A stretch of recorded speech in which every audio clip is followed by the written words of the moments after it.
Hello. Okay, welcome. Thank you to everyone who's tuning in now. I'm going to give you a couple seconds to tune in. I'm going to do my little spiel that I've done a couple times now. Welcome to Manny's Super Civic Cyber Conversations.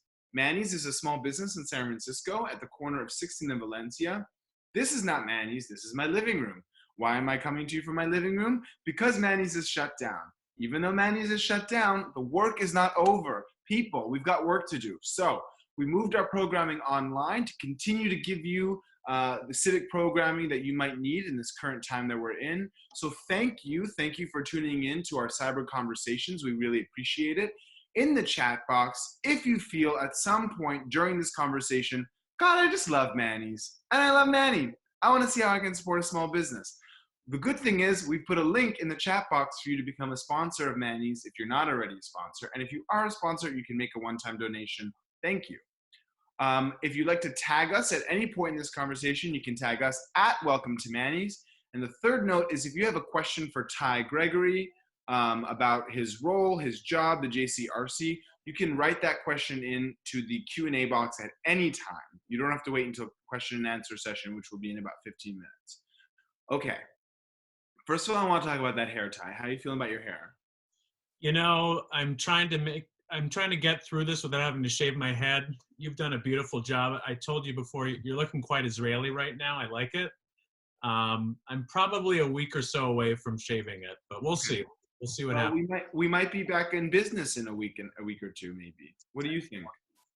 I hope so. I hope for all of us.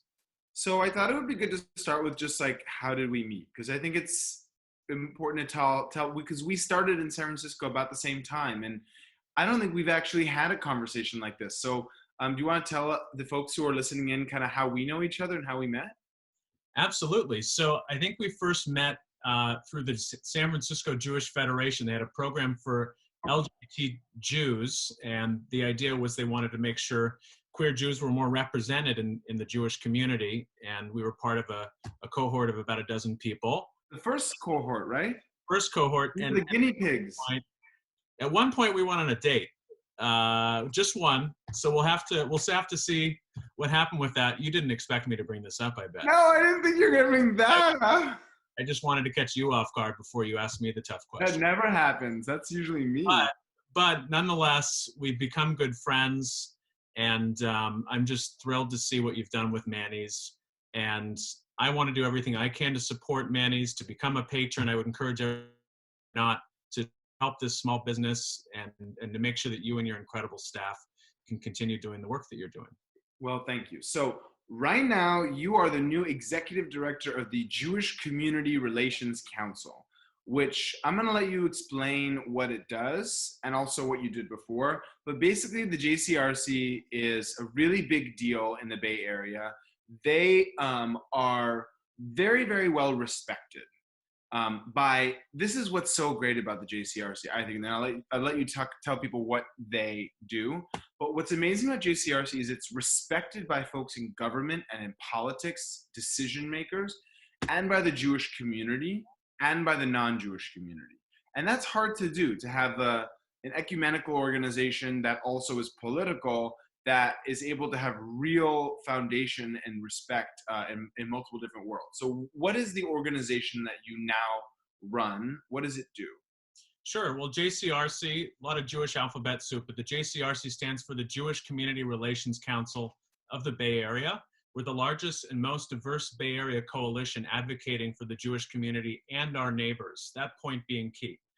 What we know is that we can't walk alone, that the best way for us to ensure the safety and the thriving Jewish community that we have in the Bay Area is to support our friends and to ask our friends to support us. And we really think of our work in three categories: advancing democracy, securing the community, and fighting for equality, both for ourselves and for other communities across the Bay Area. And we're also doing this in the state of Israel. Are you nervous about this job? I'm not. You know, my grandparents, all four of my grandparents are from the Bay Area. My grandparents escaped Hitler's Nazi Germany, Stalin in Russia, and Imperial Japan. And they came here as immigrants who had nothing to make the Bay Area their home, and it provided them with incredible opportunity. So both for them, for my parents who also made the Bay Area their home, I think that I'm carrying on this tradition, and I am who I am because of the Bay Area Jewish community. And I look forward to taking longstanding traditions and also imagining what our community should look like going forward. What are you most nervous about in taking this job? I'm most nervous about sustaining Jewish community through this crisis, to be honest with you. What does that mean, sustaining Jewish community? Like, you and I were talking about this earlier when I was trying to get my baked goods, which, by the way, could not find almond meal, could not find vanilla extract, and apparently plums are out of season, so I can't make my cake tonight. But you and I were talking about Jewish, what it means to be Jewish and Jewish community. So what does it mean to sustain the Jewish community through all this? Well, it's no secret that Jews like to gather, and we're trying to find new ways to gather right now. I had a wonderful Zoom Seder with my family, and we just had a Seder last night with our friends where we all played dress up. And so we need to find ways to continue to build and sustain community. And maybe there are opportunities through all this to redefine what that means, because Jews have had to redefine community generation after generation, facing different types of oppression and challenges that we've overcome. And hopefully those are things that we can also teach our neighbors who are also struggling, particularly those who don't have a strong enough voice right now. So I'm a religious Jew, and my Judaism to me is seen through the filter of religious practice, faith, and the way I move about the world. I also know that probably puts me in the exception with a lot of other religious Jews, a lot of other Jews in the Bay. Our community here is very diverse, and anecdotally, it seems relatively secular, meaning it's not particularly religious in ritual. And I don't think I'm wrong, but I might be wrong. Do you agree with that? And also, how do you bring together people who are all united by a word, but their definition of that word is so vastly different in practice? Yeah. Well, let me just touch on something you said. I just came back from New York, where I lived for several years. And welcome home. I think folks don't really realize is that while, white passing Jews like me who are secular, who don't wear a kippah, tend to have a lot of privilege walking around, the Orthodox community, the Frum community who wear the kippot in public, they're afraid to go on the subway. They're facing anti-Semitism. They walk into a bodega and they're fearful right now in this current environment, something that a lot of marginalized communities are feeling in this moment. So I want to recognize that just because you might be a minority in this very secular Bay Area doesn't mean we don't stand for you as well. But when I think about Jewish community, I think of Jewish peoplehood. The fact that we all have this shared connection, whether we're a Bay Area Jew in Marin, California, or whether we are living in Jerusalem. We all have a shared strand or many strands that we have in common as a culture, as a people, as a nation, as a religion. And I think we also have to share what that means with our friends and neighbors, because if they don't understand Jewish identity, they're not going to understand the nature of anti-Semitism and the oppression that we face. It's very complex, but maybe that's also what's helped us get through so many challenges like the one that we're now facing. Well, what makes you Jewish then? What makes me Jewish? Tradition, heritage. I love things like the Passover Seder traditions and these touch points where we all come together each year as family and celebrate who we are. I love the vibrancy of Jewish tradition. I love walking the streets of Tel Aviv. There's this electric energy in the air. I could go on and on. It's not just one thing, and that's what makes it complicated. But all those things together, I think, drive my love for the Jewish people. Yeah, for me, I think it's a very strange but wonderful feeling to know that there's like a 15 million person family out there because of our blood relation. And I know there's controversy around adherence to blood relation, but the fact of the matter is most Jews are related with some proximity. And you feel that the way a group of Jews in a room treat each other. Like when I would do events at Manny's with all Jews, women would come up to me who did not know me and straighten out my shirt or tell me I didn't look good or, basically treat me like I was their child when I wasn't their child. because I am kind of their child. You know, there's this feeling of like, you know, when a bunch of Jews sit around a table and you're all the same age, there's this kind of, it's hard to put your finger on it, but you almost get the sense of like, oh yeah, we're all kind of like sisters and brothers here, because we kind of are all sisters and brothers here. And that's in this very large, scary, somewhat lonely world. That's a really comforting feeling. Absolutely, it is, and I agree 100%. I think we should also mention that you mentioned bloodline. We have to mention that we have Jews by marriage. We have non-Jews in our families. We have Jews of color in the African American community, Latino community, the Asian American community. There is no one way that a Jew looks, talks, speaks, practices. We're everywhere.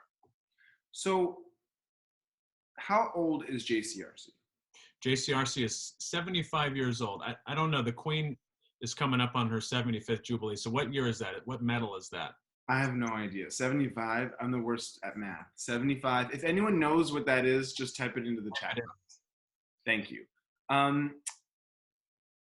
Do you, I know you just started the job, but so far, actually, yes, I'm going to ask that question, then I'm going to go back. What kind of direction do you think you want to steer the JCRC in? Like, what does the JCRC with Ty Gregory as ED look like, and what direction are you planning on taking it in? Well, listen, I think that our work has to be intersectional because the Jewish community is intersectional. And I think that we have to run this organization understanding that we cannot survive, we cannot thrive by ourselves. Our success in this community and in this country depends on strong democracy. It depends on strong neighbors who are able to support themselves and support us. And the best way for us to accomplish that is doing it hand in hand with our neighbors. And right now, for example, we are working with our Asian American, Asian Pacific Islander partners who are feeling under threat. By the way, of course, as I mentioned before, there are Jews of Asian descent who are feeling marginalized right now. But it's our responsibility, both because— I'm an Asian Jew. You are? Yeah. Technically, my father's from Afghanistan, which is in Central Asia. That counts. And so this is a Jewish community issue, but it's also an issue of democracy and equality and something that drives our values. So I'm going to be leaning into those issues, and also to Jewish people, as I said, that we have a shared connection with Israel and the Jewish state. And while we do often disagree with the government and the policies there, that no matter what criticism we have of those policies, that we share a deep and unbreakable bond with the people who live there. You are my age, right? We're the same age? Around. 30-ish? Yeah. Some would say that's kind of young to run a 75-year-old, extremely well-respected organization. What would you say to that?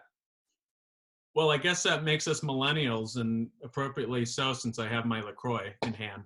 I think that's generic. That was not LaCroix what I saw. Lovely, Michael Bublé. That's but listen, I think call you out.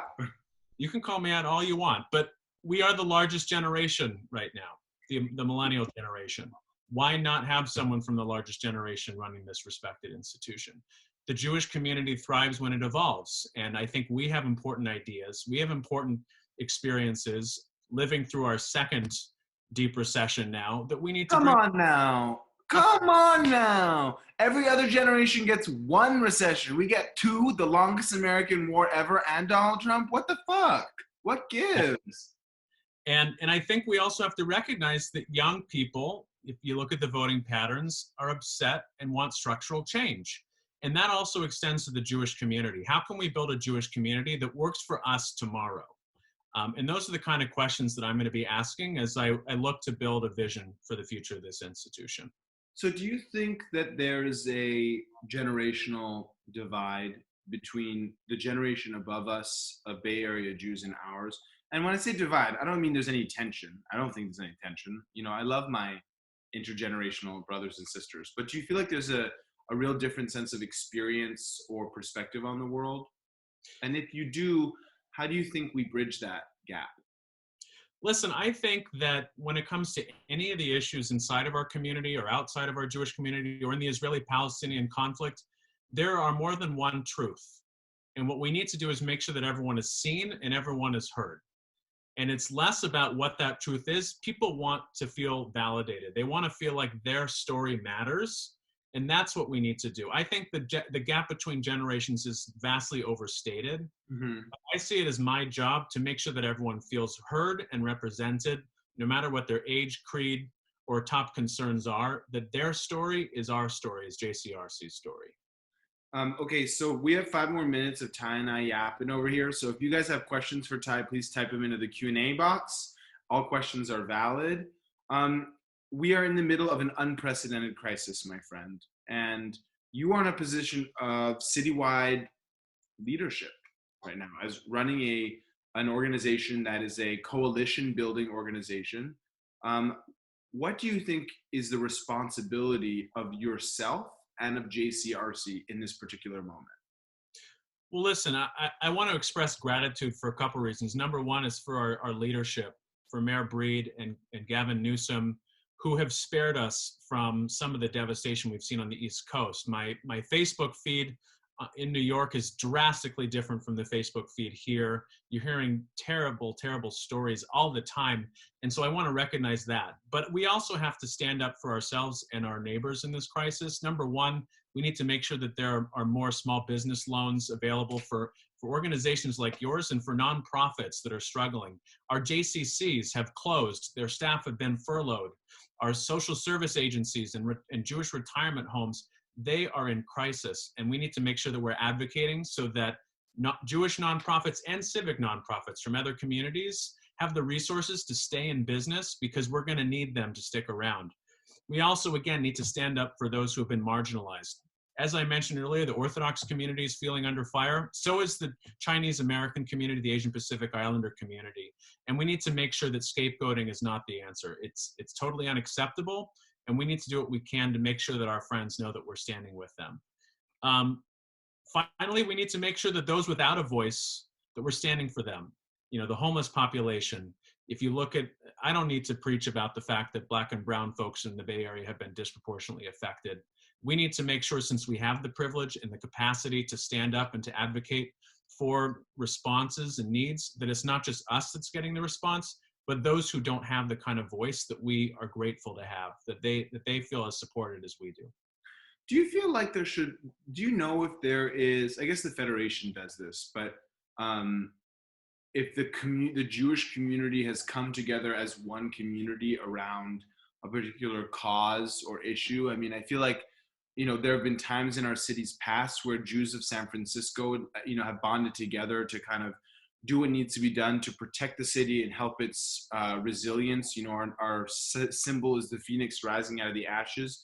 Do you think this might be a time and opportunity to bring together all the various points of the Jewish community to both financially and also otherwise support the city during this time? Absolutely. And Manny, I think that that's happening. We're doing this from an advocacy perspective. The Jewish Federation of San Francisco and the JFCS, Family and Children's Services, they have funds that they're developing to help not only the Jewish community, but civic communities across the Bay Area.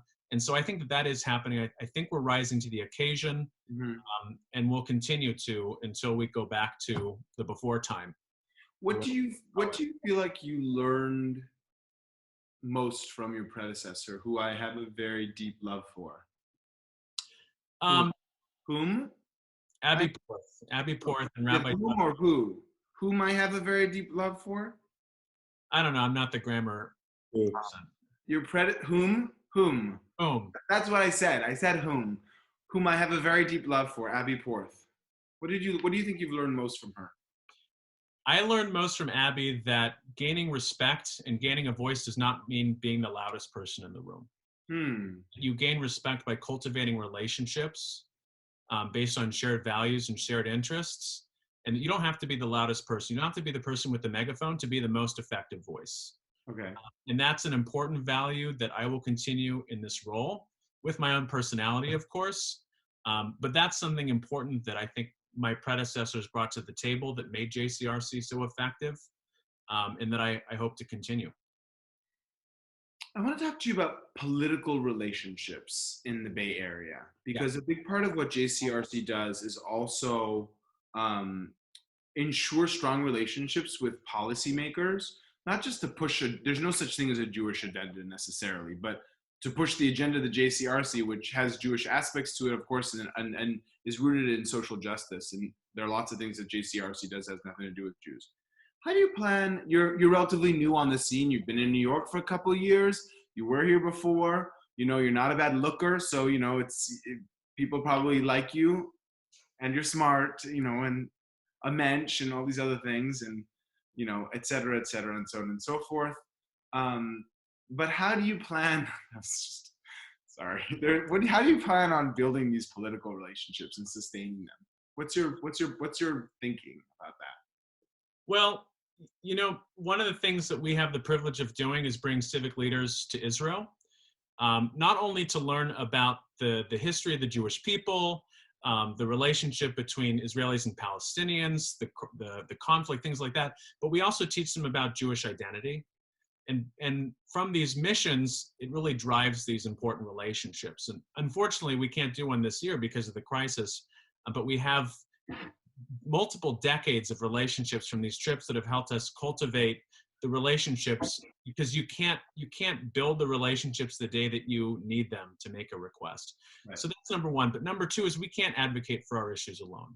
In the same way that we're asking other communities to stand up for us, we need to stand up for others in coalitions, interfaith coalitions, multi-ethnic coalitions.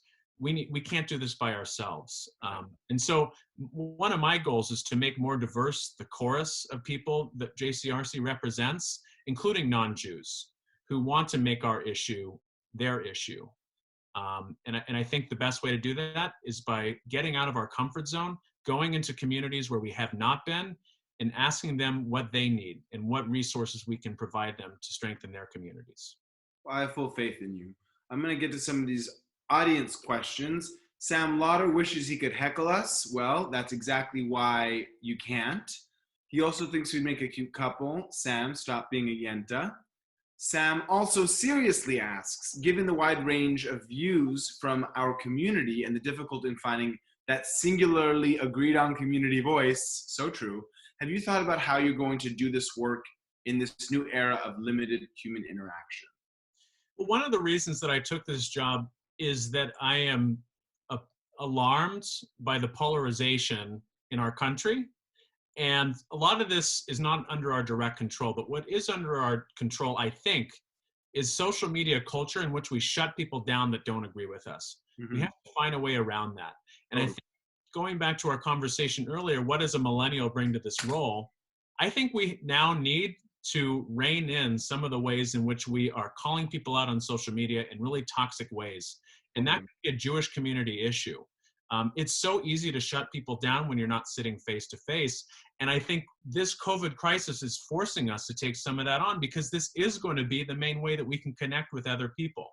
And so I'm eager to develop tools and work with folks and to build workshops so that we can change the tone of the conversation around the Israeli-Palestinian conflict, around social justice issues, even our red-blue divide, because our democracy is not going to do well if we only identify with and associate with people who think and look and act the exact way we do. It's just not a recipe for success. And social media, of course, facilitates that. It encourages it. Danny asks, how can we create a local space for honest, non-judgmental conversations about Israel? Well, one of the things that I'm proud of is that the JCRC had a year of civil discourse to train different types of communities to be able to have these conversations at their synagogues and their civil spaces, LGBT centers, and so on and so forth. It really comes down to respecting people's truths. Whether they're your truths or not, that is that person's truth. You can disagree with their policy aims, you can disagree with their diagnosis of the conflict, but you need to have the respect that their views are built by their personal experiences and are just as valid as your own. That's the starting point for any conversation, and the best way for us to bridge many of the incredibly toxic divides that I think we now experience across the Bay Area on the conflict. Diane asks, how are you encouraging people to stay involved in justice issues during this time of trauma for each person? What a great question, Diane. Well, Diane, number one, let's talk offline, because we always are looking for volunteers and people to help build new relationships with elected officials and civic leaders. We have a wonderful advocacy platform, digital e-advocacy platform. We send out action alerts on a number of issues affecting the Jewish community and social justice issues. And I would encourage folks to sign up for our mailing list and get involved and learn about our bread and butter issues. Where's the mailing list? Where's the JCRC.org.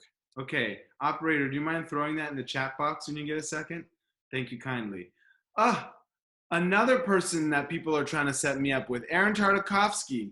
Many of our larger Jewish organizations are exploring, you're gonna have to get in line, Ty. Many of our larger Jewish organizations are exploring ways to involve younger Jews who often do not feel as connected to the established Jewish community. How do you plan on involving more millennials in the work of JCRC? Love this question. Well, this is, I think, one of the most important things we need to tackle. We need to make sure that the people sitting around our table are fully representative of Jewish life. That 1 out of 10 are LGBT, that 1 out of 7 are Jews of color, that 1 out of 6 are millennials and Gen Z, 1 out of 4, whatever. We need to make sure that the people that are part of our voice are fully represented. And that largely means young people who aren't members of synagogues. We have a number of programs like One Table and Birthright that are trying to engage young people in interesting ways. And we're going to have to build community differently than our parents and grandparents did. And that means having different types of events, although not right now, that are more attractive. And a lot of times Jews are more connected to other identities, both ethnic identities and professional identities. We can't just invite people to Jewish spaces. The Jewish community needs to go out and show up in their spaces. That's something you've done very effectively with Manny's. And I know you've partnered with a number of Jewish institutions who understand that and are coming to you. But we need to do that everywhere, not just in the city, all across the Bay Area. Hey, Aaron, if you have some ideas, feel free to type it into the chat box. We'd love to hear them, because I think this is actually going to be really critical. And I think people like you, in all seriousness, Aaron, in your leadership, and Ty, you all can, if it's going to happen, it's going to happen because you all make it happen. And I think what I'm seeing is a lot of like parties where Jews are invited, and like, that's cool, but that is just kind of like a party with a lot of Jews in it. You know what I mean? Like, how do you actually like make people feel comfortable gathering in a way that is Jewish, but is also kind of cool and exciting and warms the heart, and also authentic to whatever a Jewish experience is. I'm also happy to talk offline with all of you about this, because I love thinking about it. Pete Gleichenhaus wanted to let you know that Jewish community here came when the perestroika resulted in many from the former Soviet Union coming to the Bay Area. Thank you, Pete, for that. Pete. Go, Pete. Rachel Wahba, will you be educating about Mizrahi Jews in your efforts to educate about Jewish identity? Absolutely. We have Love this question, Rachel. You're talking about us. We appreciate it. Go us. Go Mizrahi Jews. Well, Rachel's a friend and is on the board of Jemena, which advocates for the narratives of Jews from North Africa and the Middle East. We have a buzzword in our community called Ashkenormativity, meaning that the norm is the experience of Jews from Europe, Eastern Europe. They are the majority of American Jews. They are the minority of Israeli Jews. A plurality, I think, of Jews worldwide are not European Jews. And that's an internal issue where we have to normalize the experiences, customs, and traditions of Jews from other parts of the world. But it's also an education issue. A lot of people think Jews are white people. It's much more complicated than that. And Jews are from every part of the world, every corner of the world, from India to Japan to, you name a continent, we're there. Maybe it's not penguins yet, but we come from all types of places. I bet there are Antarctic Jews. And then, you mentioned this, but we have a big problem within our community of discrimination against Mizrahi Jews in Israel and all over the world. You know what I mean? Like, there's just so many examples of that happening, and it's so hypocritical, because we are fighting for our own respect. We have to model it within our community first and foremost. Helen, just wanted to say it's great to hear a discussion between two proud and open Jews, however differently you expect it. Too often things get too heated. Not between us, Helen. We're old friends. That said, it was sad to hear about the fear in New York City of all places. Totally. Could you elaborate? She won't adjust our shirts. Thanks. Thanks, Helen. Yeah, what's going on in New York?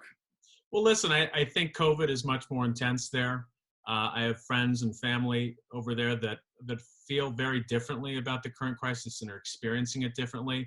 But I also just want to raise that we aren't that removed from what happened in December during what I think was a terrible Hanukkah with attacks and shootings.